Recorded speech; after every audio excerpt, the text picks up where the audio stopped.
Moving the flats from the nursery to the larger paddies and planting them out marks the end of the nursery period and takes us out to fieldwork phase, where we start to introduce ducks into the equation, and we're managing plants and water and animals on a much larger scale than here.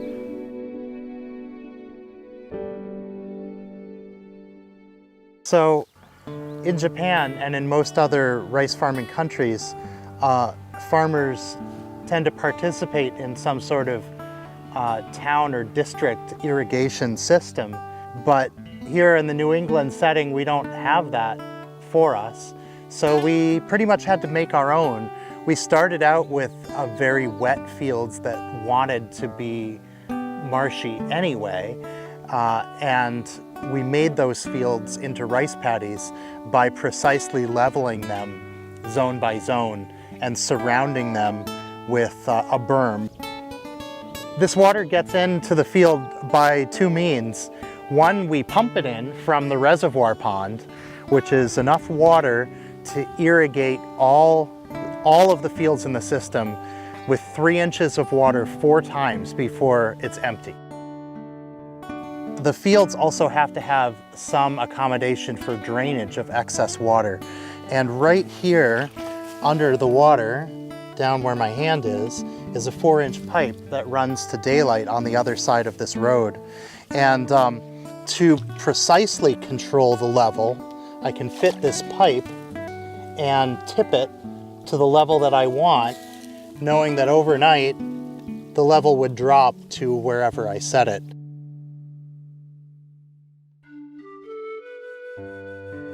The seedlings get planted into shallow water, and after they root and begin to grow, we increase the water level day by day until we reach a level of about 3 inches, and then we stabilize it there.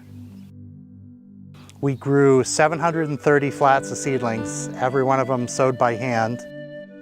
And now the flats have grown, they've sprouted, and the seedlings are at optimal readiness for transplanting. When they grow, they'll get tied together by the roots and they form a mat of plants and soil and roots, and can actually be rolled right up like a jelly roll. And this is the unit that is consumed by the rice transplanter. We unroll it into the machine, and the machine, with its tiny little fingers, snips off one chunk at a time and plants the plants upright into the field. It's really ingenious.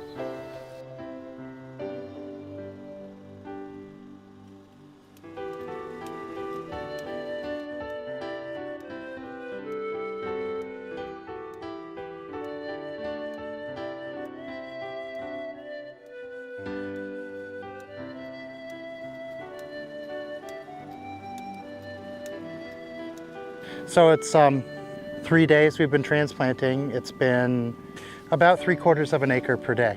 2 people working together most days. Optimally, you can pull your rice transplanter right up to the rack and load directly into it. But because we're planting a field on the far side of the rice project, we have to ferry the mats across another field to resupply it.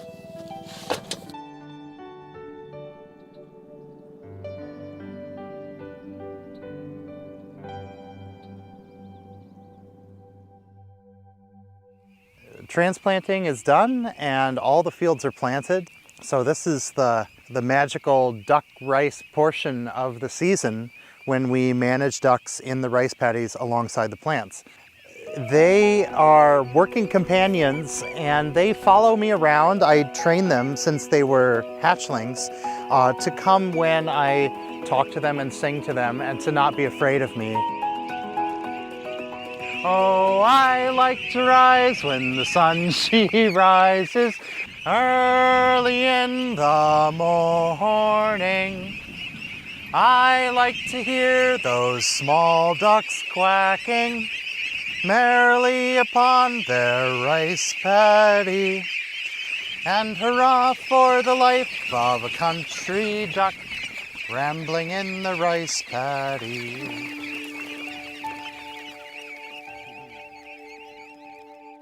These ducks have been in the rice paddy for about 2 weeks now, and they'll be here for about another 3 or 4 weeks tops.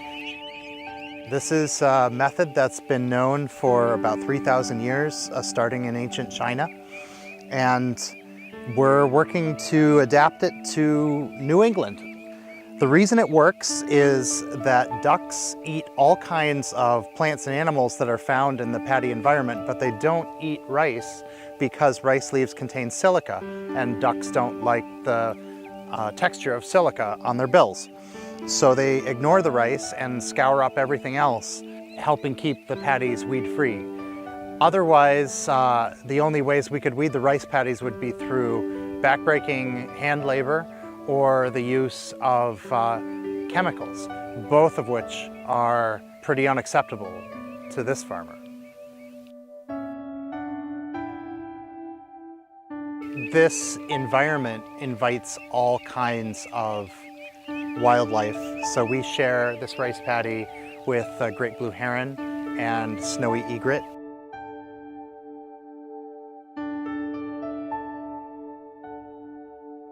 We put a lot of effort into building good fence and checking up to make sure that predators are not getting through the perimeter and preying on our workforce.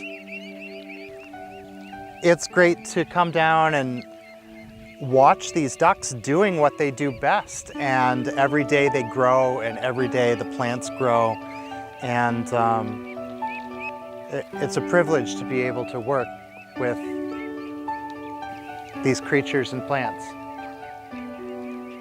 And along the way, we produce something that is of value and nourishes and sustains. So what more could you want?